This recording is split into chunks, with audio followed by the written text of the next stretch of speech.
Japan.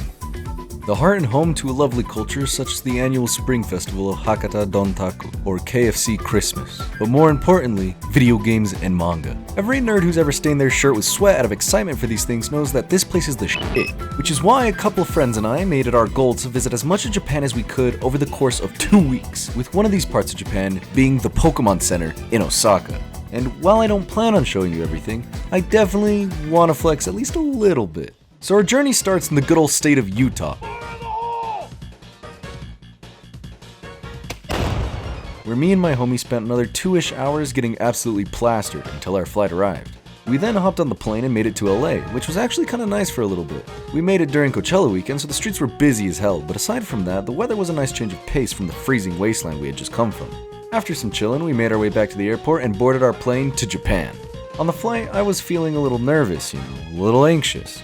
And after I saw my homie Gina losing her mind due to her phobia of flying/planes/flying on planes, the fear definitely cemented. However, after 13-ish hours of reading Hunter x Hunter, falling asleep, shitting, and falling asleep again, we made it.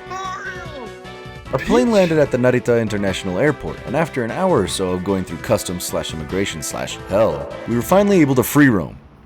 Except we still needed to check into our Airbnb. So we instantly hopped on the train and went straight towards Ikebukuro, Toshima, and immediately started goofing off. In case you didn't know, Ikebukuro is a cute little city within the metropolis that is Tokyo, known for its surplus of adult entertainment. But before I get ahead of myself, I know you didn't click on this video just to see some random dudes vlog in Japan, because you can find that anywhere, so I'll just get to the good stuff. Right off the bat, you need to know that Pokemon essentially runs Japan.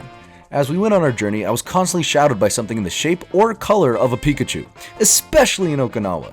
At the Okinawa airport, they had this mural. Then at the Okinawa aquarium, they had this flying Pikachu. I don't know why they didn't do a surfing Pikachu, or at least some kind of water-type Pokemon, but this was definitely appreciated after seeing a whale shark that could easily end my life in one gulp. We went to the petting zoo, which was the fucking best, and right as we exited, I saw yet another Pikachu. Though this one seemed like it had been out of commission for some time, since it was stuck in the back with all the older zoo signs. And yes, I did have to mildly trespass in order to take a picture with it. Shut up. We also went to this mall while we were in Okinawa, and here's where I got to see a ton of cool stuff, such as this Tickle Me Elmo-esque Sprigatito, a ton of Pokemon figures, and these sick fucking soccer balls. After spending too much money while also not spending enough, we went home in preparation for Osaka. Now this part of the trip was absolutely my favorite, not only because of the bustling city or the cool ass graffiti or the fancy bikes, but because this is where heaven awaited me. After years of wanting to go so bad, I finally had the chance to accomplish a lifelong dream and visit. However, it wasn't an easy trek. See, since I'm a foreigner, and more importantly, an American, I'm simply not the brightest when it comes to learning Japanese transit. So when I tried taking a train from Tengachaya Station all the way over to Umeda Station, I got more than just a little confused. Nevertheless, after hopping on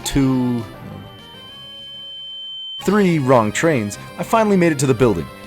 Except I still didn't know where the fuck I was. You see, the Pokemon Center in Osaka is in this big-ass mall with 17 floors. Although, when you look it up on Google Maps, it kind of fails to mention, like, all of that, so I wandered around a little bit while having no clue where I'm going, until I finally saw a sign outside of this big-ass building advertising the Pokemon Center, and it being on the 13th floor. So I promptly hopped in an elevator and waited for what felt like an eternity until the elevator finally stopped, and boom! I made it. After all this time, a lifelong dream of mine had finally been completed. With only 2 hours to spare until the shop closed. Upon entering, I was greeted by these adorable cardboard cutouts of Sprigatito and Juliana, along with a ton of capsule machines. I mean, it makes sense. Then, right next to all of that was this Pokemon arcade game that I've only ever seen in videos, but seeing it in person was cool as hell, although I would never spend money on them personally. Then around the corners where the good stuff was. Mugs, shirts, socks, underwear, my virginity, you name it and they had it. Right across from all of that was this really cool Koraidon statue that I just couldn't get enough of. It felt like too many people said oh no, and this guy came busting through thinking he's the Kool-Aid man. And just when I thought things couldn't get better, I turned around and saw the pinnacle of human success. Every goddamn Pokemon plushie you could ever imagine ever. I'm talking Wailmer, Stunfisk, Swablu, Raticate, Electabuzz, Shuckle, Chikorita, Slowpoke, Golem, Mareep, Skippy, fucking Lotad. Every single one.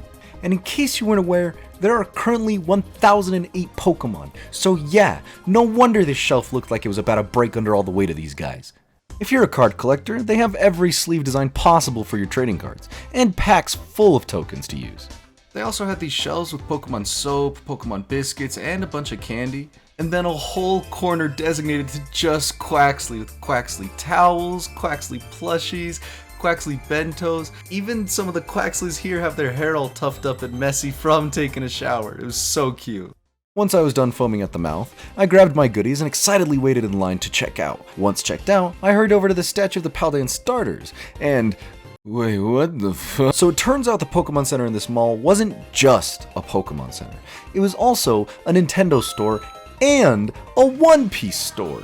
My entire personality. So just when I thought I had a good grasp on my wallet, I had completely lost control. The Nintendo shop was amazing. They had Mario, Zelda, Animal Crossing, Kirby, Splatoon, all the heavy hitters. They also had this wall with every amiibo to ever come into existence, which was very tempting, especially that new Sora amiibo. Oh my god. And they also had some of the cutest Kirby plushies I've ever laid my eyes on. Despite all these goodies though, I found it relatively easy to keep restraint in mind and not spend a dime within the Nintendo store. The One Piece shop, however...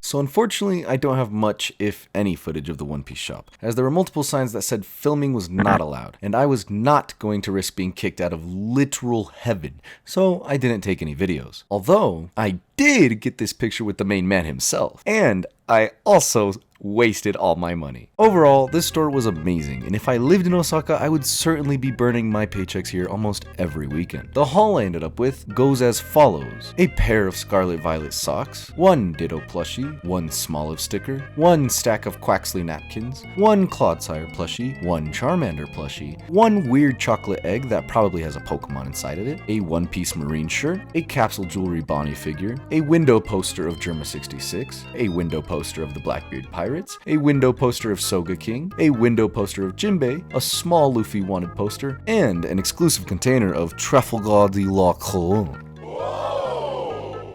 In total, the amount I spent at all shops combined was a whopping 31,119.40 yen, or $200. Now before you go saying that the title and thumbnail were clickbait, they are not. Kind of. For the overall trip, cost me about $3,000 in total. That's trains, food, hotel, expenses, and a couple other neat little things we did on the side. After the Pokemon Center, I went and partied with my friends at a couple clubs in Osaka, and from there we were off to Kyoto to experience the magic and soul of the temples there. We then began making our way home back to the States. Overall, this trip was incredibly inspiring, and being able to experience something like that was an absolute treat for both my soul and body. I'm a broke college student, but despite that, through the help of my good friends, I was able to take the trip of a lifetime. And if Japan is a country you've ever wanted to visit, I highly encourage you to do the same. I'm sorry for how long this upload took too. After getting back, I had to readjust myself to work and school. If you enjoyed this video, please leave a like and comment what your favorite part seeing was, or maybe tell me about an amazing trip you've gone on, or want to go on. Please make sure to subscribe as well, so I can give you more yummy Pokemon content in the future. For now, my name is Zenrold, and thank you so much for watching. Peace.